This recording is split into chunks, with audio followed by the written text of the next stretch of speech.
Oh, hello there. I was just reading my own handwritten, well, iPad written excerpt from my own Pendragon novel. This is written with a similar style of writing to DJ Machale. And without further ado, I would like to read to you the passage upon which I have written in this DJ Machale style.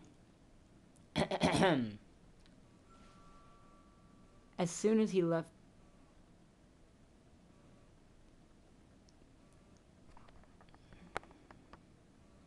I said he. As soon as I had left the building, I knew it was the last thing I should have done. If I had seen what was outside before I made my decision, I would have stayed inside and hid under a table. After I had left the building, I knew it was a mistake. What I saw outside made my knees go weak. How was this possible? I had witnessed 1,000 unreal and unimaginable things in the past 4 years, but nothing could have prepared me for what I saw. Standing in front of me was a sight that made me feel as if I had just been punched in the face. It practically sent me reeling back.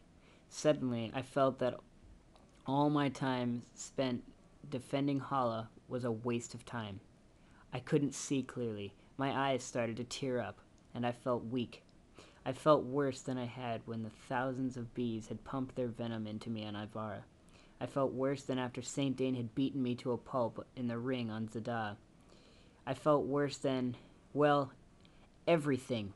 I now realized that up until now I had never actually truly experienced true terror. My knees were shaking at the sight in front of me. I actually started crying. Flat out crying. This was the worst possible outcome of all the events up until now. How could this have happened? I knew I had made some mistakes. I knew I had messed up on several occasions, but I never would have guessed that I was this far off, standing in front of me, creeping out of the darkness like some phantom from a horror movie, which is what my whole life seemed like these days, was a horrific sight, one that I could never have imagined.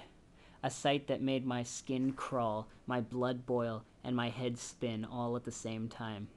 I felt truly awful, more awful than I think anyone has ever felt, and for me, that's saying something. What I saw was absolutely the last thing I ever wanted or expected to see. I couldn't think straight. How could this happen?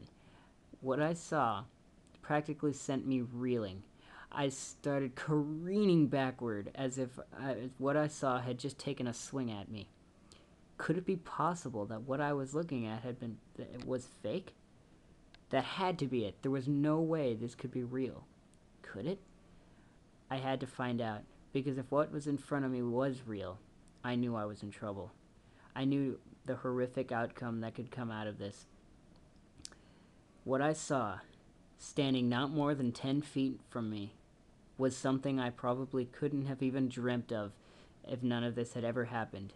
If I had been a normal Second Earth kid and had never left that territory, my worst nightmare would be considered a pleasant dream compared to this. Although I knew this was impossible, I had to believe it, because it was standing right in front of me. The figure took a couple steps closer to me and spoke. "Hello," I replied, trying to keep my cool. "Oh, did I mention that standing right in front of me was Saint Dane? Bet you didn't see that one coming." "Yeah, neither did I." "I know, crazy, right?" And that was my excerpt from Pendragon. Could you tell that that was a joke? He writes like that a lot.